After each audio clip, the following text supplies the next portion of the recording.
Welcome to Build Strong Habits podcast channel. Sit back, relax, take your eyes off the screen, and listen. Just listen to this audio podcast, and let's start building habits that transform our life. All right, so we're diving into Barack Obama's Promised Land today, Okay. but we're gonna do it with kind of a twist. Okay.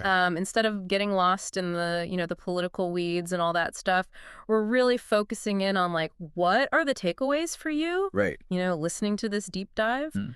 What are the nuggets of wisdom that you can take away and apply to your own life? And Uh. we've got your notes and highlights here. So This is gonna be fun. yeah, This is gonna be fun. I'm excited to jump into this. Yeah, and it's interesting because uh, it's a political memoir for sure. Yeah. But I think there's so many things in here that are just about life, Right. about leadership, and facing challenges. Totally. And those are the things that we're gonna kind of pull out today. Yeah, and I love that you said that because like one of the things that you had highlighted in your notes was the passage about Obama's early days as a community organizer in Chicago. Yeah. And like just starting there, like that resonated with you. And I think it's a great like springboard into kind of like this first big theme that we see throughout the book, which is this idea of humility and growth. Yeah, and he's really candid about his early missteps. Right? Yeah. Like he talks about like stumbling through speeches, misjudging situations. Mhm.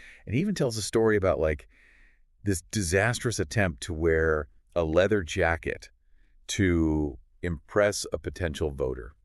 Okay, you have to tell me more about that story. So picture this, right? Young Obama, fresh out of law school, Yeah. trying to connect with these like working class folks on the south side of Chicago.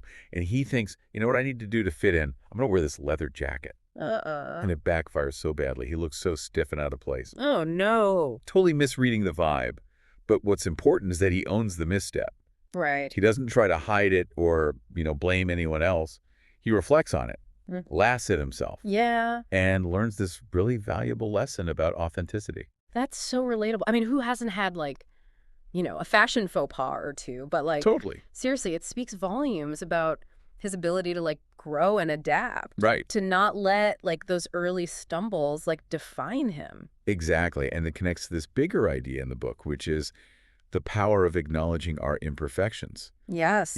His journey from community organizer to president wasn't this straight shot. Right. He had to constantly learn, adapt, refine his approach. And he wasn't afraid to seek out guidance Oh, or completely. mentorship from people who knew more than him. Absolutely. Which is a great takeaway too, right? Like for you listening to this, thinking about your own goals, like who are the mentors that you have in your life? Right. Are you open to learning Where are you? from people? Yeah, are you teachable? Are you know what I mean? Totally. So that's a great takeaway right there. That's good stuff. Okay, so let's shift gears a little bit because you also highlighted a passage where Obama talks about understanding people's struggles, even those who like hold opposing viewpoints. Mhm. And I think this is such a crucial point, especially in today's world where it feels like everybody's just retreating into their own echo chamber. Oh my gosh, it's so easy to fall into that trap. Yeah, we're so quick to judge and dismiss people. Right. They disagree with us. Right. But his whole approach, particularly in those early community organizing days, was about building bridges. Yes. And there's this really compelling story he tells about connecting with this disgruntled steelworker Wait, tell me about this. who was initially very hostile toward him. Oh, really? Yeah. I want to hear the story. So this guy, he's facing unemployment, right? Ugh. Feels let down by the system, sees Obama as just another like out of touch politician, Right. the type. Yeah. But instead of writing the guy off, Obama, hmm Obama actually takes the time to listen to him. Yeah. He hears the man's frustrations, acknowledges his pain, and finds common ground. Yeah.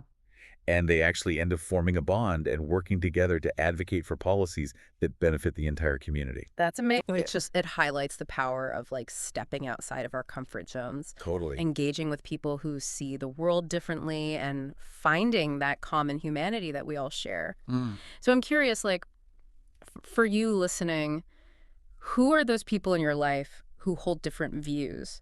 Right. Could you approach those conversations with maybe a little more curiosity Yeah. and a little more empathy? That's a challenge, right? Yeah. To resist the urge to just like shut down Yeah, when you encounter those conversations and to see them as opportunities to learn and grow. 100%. Okay, so another thing that you highlighted was a passage about his unwavering commitment to change. Yeah. Even when, like, the odds seemed stacked against him. And I'm curious, like, did any specific examples from the book kind of, like, stand out to you in that theme? Well, I think just his tenacity in those early days, right? Yeah. Like going door to door, organizing community meetings, facing constant rejection. Yeah, he could have given up so easily. So easily. Yeah. But he had this belief in the power of collective action. And he never lost sight of his vision for a more just society. Yeah, and it's a good reminder that change doesn't happen overnight, right? It doesn't. It requires like dedication, perseverance, a willingness to push through those moments of doubt and discouragement. Yeah. And he didn't achieve this in isolation. Right. He built this network of allies, mentors, supporters who believed in his vision Yeah. and helped him navigate the, complexities of politics. Totally. And this brings us to another crucial point, the power of teamwork and collaboration. Yes. Like, no one achieves greatness alone. Yeah, think about the seemingly impossible things that you're striving for. Right. Who are your allies? Who's got your back? Who's got your back? Who can support you on your journey? That's a good question. It is a good question. Yeah. Okay, so speaking of like seemingly impossible things, you also highlighted a passage about hope, Oh, yeah. that central theme that resonated throughout his entire campaign. It's so powerful. It is. And what was it about his vision for a better future? That felt so contagious to people. Well, I think it was his genuine belief that we could overcome these challenges and create a more just and equitable world. Yeah. And it wasn't just empty rhetoric. Right. It was a call to action rooted in this belief that progress is possible, Yeah. even in the face of immense obstacles. Even when it seems impossible. Totally. And he returns to this concept throughout the book, Okay. this idea of bending the arc of the moral universe towards justice. Okay. I have to admit that phrase, bending the arc, it's always kind of intrigued me. Yeah. But what does it actually mean, like, in a practical sense? Like, Okay. how can we as individuals contribute to this grand idea? Yeah, it's about recognizing that progress is rarely linear or easy. Okay. And it's about engaging in those small, everyday acts of courage, compassion, service, Okay. that when multiplied by millions can create this ripple effect that shifts the course of history. So it's not about waiting for some, like, grand sweeping change to happen. It's about, like, taking action, even in seemingly insignificant ways, Yes. to make the world around us a little bit better. Exactly. And his journey is a testament to that. Yeah. It began with these small acts of community organizing, listening to people's stories, building relationships, advocating for change at a grassroots level. And it reminds us that leadership isn't about holding a position of power. Right. It's about inspiring others to action, empowering them to believe in their own capacity to make a difference. Totally. But let's be real, even with the loftiest of visions, there are moments when self-doubt creeps in. Oh, absolutely. And even presidents aren't immune to imposter syndrome, right? I love that you brought that up because one of the most relatable aspects of this book is his honesty about his own struggles with self-doubt. Yeah. Like he talks about feeling overwhelmed, questioning his decisions, grappling with that nagging voice that says, maybe I'm not good enough. So it's not about, like, eliminating self-doubt entirely. Yeah. It's about, like, recognizing it as a normal human experience. Right. Learning to navigate those feelings and not letting them paralyze us from pursuing our goals. Exactly. It's about developing strategies for managing that inner critic. Yeah. Whether it's seeking support from mentors, focusing on past successes, practicing self-compassion. That's so insightful. And it makes me think about the role of family and ambition in all of this. Yeah. You highlighted a passage where Obama acknowledges the sacrifices his family made Yes. during his political career. That passage is incredibly poignant. It is. He talks about the long hours, the missed dinners, the constant media scrutiny that his wife, Michelle, and his daughters had to endure, and he doesn't shy away from the toll it took on their family life. Right. The weight of expectations and the challenges of maintaining normalcy amidst this, like, extraordinary circumstances. It's a very humanizing glimpse into, like, the personal side of ambition. Totally. It forces us to ask, like, what are we willing to sacrifice in pursuit of our goals? Right. And how do we define success in a way that encompasses both our personal and professional aspirations? Those are questions that each of us has to grapple with individually. Yeah. There's no one-size-fits-all answer. Right. But I think what he offers is a framework for navigating those choices with intentionality Okay. and integrity. So it's about finding that balance, that sweet spot where our ambition is aligned with our values, our relationships, and our overall well-being. Absolutely. It's not about choosing one over the other, Right. but rather finding a way to integrate them Yes. in a way that feels authentic and fulfilling. It's about defining success on our own terms. Yeah.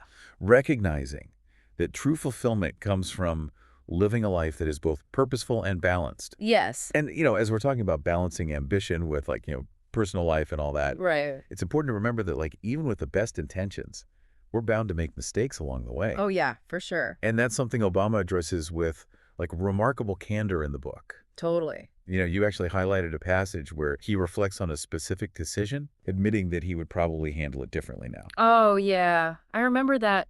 It was so refreshing to see him acknowledge a misstep, Yes. and not try to shy away from owning a mistake. Mm-hmm. It makes him seem so much more human. Absolutely. It's a powerful reminder that even incredibly successful people, Yeah. even presidents, Yeah. are fallible. Totally. What's important is that he uses those experiences as opportunities for learning and growth. Right. He talks about the importance of being flexible, Yeah. of adjusting course when circumstances change, Right. and not clinging rigidly to a plan that's no longer serving its purpose. So it's not about striving for perfection. No. It's about embracing those inevitable stumbles as stepping stones on the path to progress. Yeah, and it makes me think about those times when I've held on to an idea or a plan, Mm-hmm. even when it was clear it wasn't working. Yeah. It's so hard to let go. It is. But sometimes that's the most courageous and effective thing you could do. It is. It's so true. He has this great analogy in the book about navigating a ship through a storm.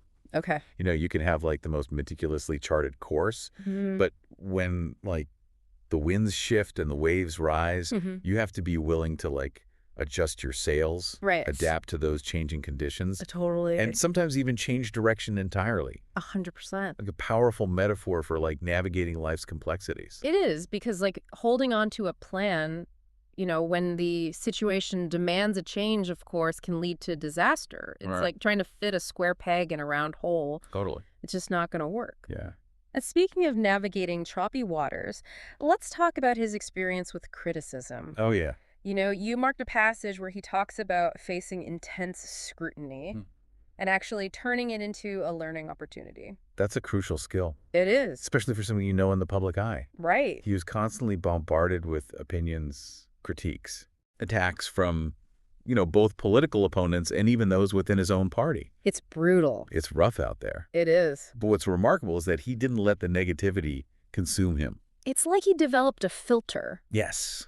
a way of discerning between constructive feedback that could help him grow Right. and the noise that was just meant to tear him down. Yeah, he talks about the importance of having a strong inner compass, Mm, of knowing your values, right. and staying true to them, Yeah. even when you're facing a barrage of external opinions. It's about developing that inner resilience. Yes. That ability to weather the storms without losing sight of who you are Totally. and what you stand for. It reminds me of that quote, What is it?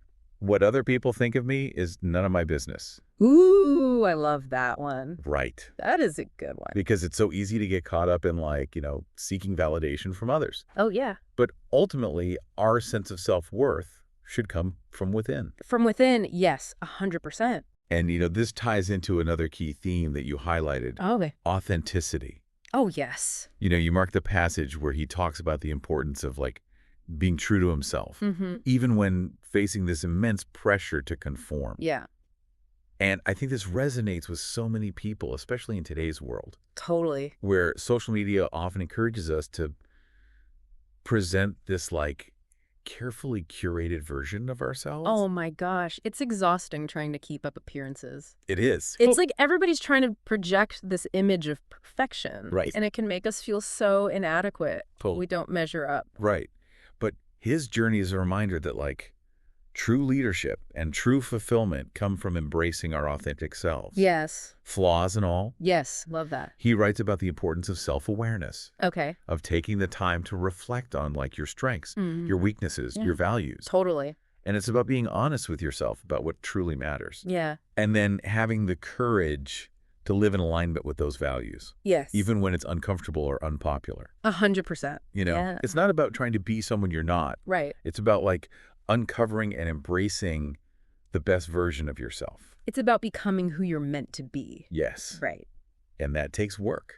It does. It's an ongoing process Constant evolution. of self-discovery and growth. Yeah.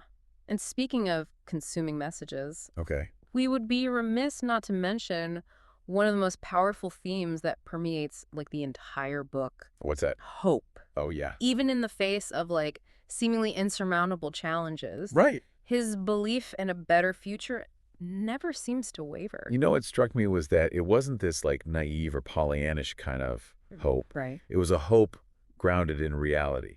Yeah. Like a recognition that progress is often slow and messy, but that even small steps forward Yeah. can make a difference. Totally. And it's not just about passively wishing for things to get better. Yeah. Right. It's about actively engaging in the process of change, Totally. of using your voice, your talents, your resources Yeah. to contribute to a more just and equitable world.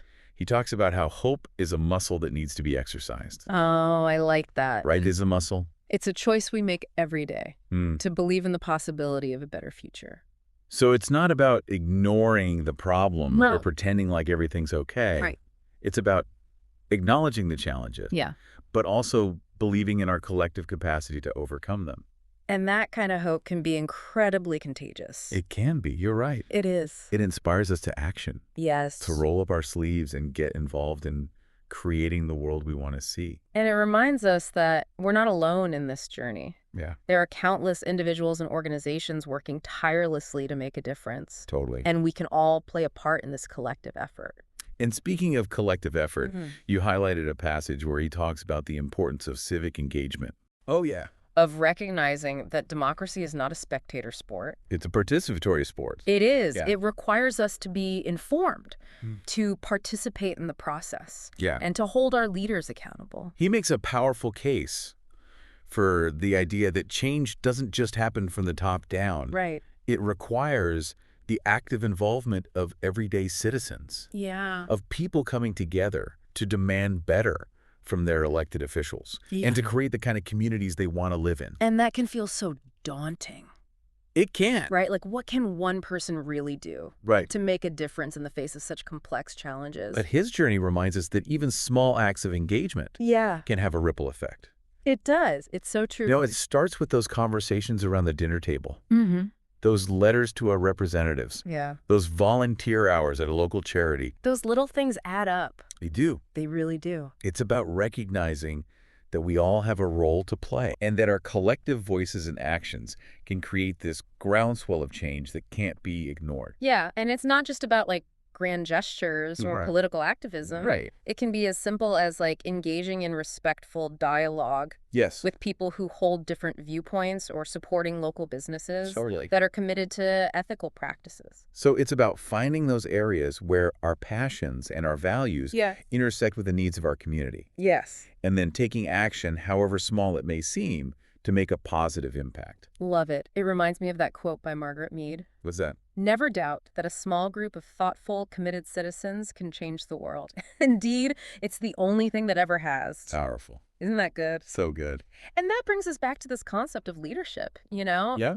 We often think of leadership as holding a position of power or authority. Right. But his story kind of like reframes that notion. Yeah, it's about inspiring others to action, empowering them to believe in their own capacity to make a difference. And it's not about having all the answers or Right. being perfect. Right. It's about being willing to learn, to adapt, to be Yes. vulnerable, Yes. to lead with integrity and compassion. It's about recognizing that leadership is not a destination, it's a journey. It is. And it's a journey that each of us can embark on regardless of our title or position.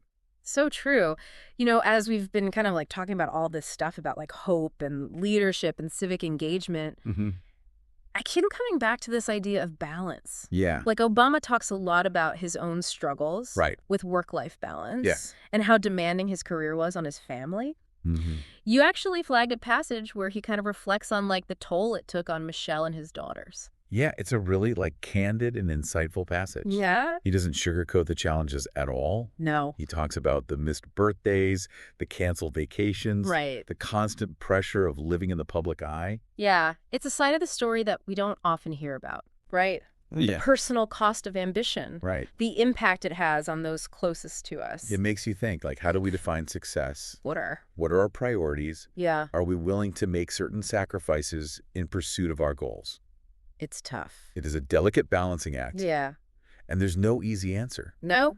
But I think what Obama's reflections offer is this really valuable framework Okay. for approaching these questions with intentionality. Okay. He talks about the importance of having these regular check-ins with yourself, Mm-hmm.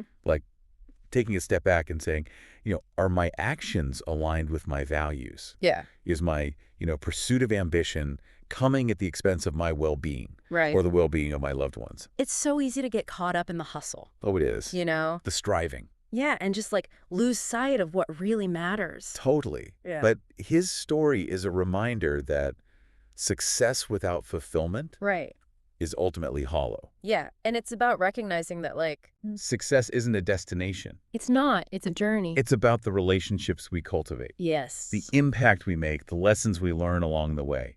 And speaking of lessons, one of the most consistent themes throughout the book Yeah, is this idea of learning from mistakes. totally. And you actually highlighted a passage where he talks about a decision he made that he later regretted. Yeah, I think we all have those. Yeah. And what's so powerful is his willingness to admit he messed up. Right. He doesn't try to spin it or make excuses. No, he owns it. He owns the mistake. Yeah, and reflects on what he could have done differently. Yeah, it's just a good reminder that even the most successful people are fallible. Oh, yeah. And that true growth comes from embracing our imperfections Yes. and using them as opportunities for learning. He talks about how mistakes are inevitable, Mm, especially when you're pushing boundaries and trying new things. right. The key is to not let those mistakes define you, Mm, to not get bogged down in regret or self-criticism. But instead, extract the lessons, adjust course, and move forward Yeah. with greater wisdom and resilience. So it's about embracing that growth mindset, right? The belief that we can always learn and improve no matter our age or experience level. Yeah, and that reminds me of another key takeaway, the power of self-belief. Oh, yes. Even in those moments of doubt, he never seemed to lose sight of his own potential, Mm-hmm. his capacity to make a difference. He writes about the importance of having a strong inner compass, Mhm. knowing your values, Right. trusting your instincts, believing in yourself, even when others doubt you. Yeah, and having the courage to pursue your goals with passion and determination. And surrounding yourself with people who support you, Yes, who uplift you, who challenge you to be your best self. it's like building your own personal board of directors. Right, like your team of mentors, advisors, cheerleaders I love that. who help you navigate the ups and downs Yeah. of life's journey. And those relationships are crucial, They are. not just for personal growth, Right. but also for creating positive change in the world. Yay. One of the most inspiring aspects of the book is his unwavering belief in the power of collective action. Yes. His faith in the idea that ordinary people can come together to achieve extraordinary things. He talks about how change rarely happens from the top down, right? And it rarely does. It starts at the grassroots level with individuals who are passionate about making a difference, Mhm. who are willing to roll up their sleeves and get involved in their communities. And he emphasizes that it's not about waiting for somebody else to fix the problems. Right. It's about recognizing that we all have a role to play. And that our collective voices and actions can create a ripple effect that leads to lasting change. And that's incredibly empowering. It is. Right. It reminds us that we're not powerless, Yeah. that we can all contribute to creating a more just equitable and compassionate world. But let's be real. Yeah. It's easy to get discouraged, Oh, it is. especially in the face of so much negativity and division in the world. Yeah, and that's where the theme of hope comes in. Oh, yes. Despite all the challenges he faced, Yeah. his belief in a brighter future never seems to waver. And it's contagious, It is. wouldn't you say? Absolutely. It's that kind of hope that inspires us to action, Yeah. that gives us the energy and motivation to keep striving for a better tomorrow. And it's a reminder that progress is possible. Yeah. That even in the darkest of times, there's always a flicker of light, a reason to believe that things can get better. And that brings us back to that powerful phrase you mentioned earlier. Which one? Bending the arc of the moral universe towards justice. Oh, yeah. It's a concept that can feel both daunting and inspiring at the same time. It can, because it recognizes that progress is rarely linear or easy. Right. There will be setbacks, there will be moments of despair. Right. But the arc of history bends towards justice because of the countless individuals who refuse to give up, who keep striving, who keep believing in the possibility of a better world. So it's not about waiting for some grand, sweeping change to magically happen. No. Right. It's about engaging in those small, everyday acts of courage, compassion, and service. They're those little things. That when multiplied by millions, Yes. can create a ripple effect that shifts the course of history. Love it. And his story is a testament to that. It is. Right. It began with those small acts of community organizing, Mm-hmm. of listening to people's stories, of building relationships, Yeah. and of advocating for change at a grassroots level. And it reminds us that each of us has the power to make a difference, to contribute to bending that arc towards justice. Yeah. It's about finding those areas where our passions and our values intersect with the needs of our community, Boy. and then taking action, however small it may seem, to make a positive impact. And it's about remembering that we're not alone in this journey. Right. There are countless individuals and organizations working tirelessly to make the world a better place. And we can all play a part in this collective effort. Whether it's volunteering our time, donating to a worthy cause, or simply engaging in thoughtful dialogue with those who hold different viewpoints, Yeah. we can all contribute to creating a more just equitable and compassionate world. Couldn't have said it better myself. Well, we've covered a lot of ground in this deep dive into Promised Land. We have. We've explored themes of humility and growth, empathy and commitment to change, hope and resilience, authenticity and self-awareness, the importance of family and balanced learning from mistakes, and the power of civic engagement. It's a lot. It is a lot. Packed into one book. It is. It's a rich text, Yeah. but as I reflect on this journey, one overarching message kind of keeps resonating with me. Okay. The idea that each of us has the capacity to lead, to inspire, and to make a difference in the world. Yeah, I couldn't agree more. And it's So- more than just a political memoir. It's not. It's a story about the human spirit. About our capacity for growth, connection, and resilience. Totally. It's a reminder that even in the face of immense challenges, we can choose hope over despair, action over apathy, and love over hate. So as we wrap up this deep dive, we encourage you to continue reflecting on these themes, to explore the passages that resonated with you, Yeah. and to consider how you can apply these insights to your own life. And remember, the journey doesn't end here. It doesn't. Keep learning, keep growing, keep engaging, and keep believing in the power of your own story to inspire and uplift others. Beautifully said. Until next time, keep diving deep. Thanks for listening. If you enjoyed this podcast, don't forget to like, share, and subscribe to Build Strong Habits. Let us know in the comments how you feel about it and what topics you'd love to hear next. Always remember, we're here to build strong habits together.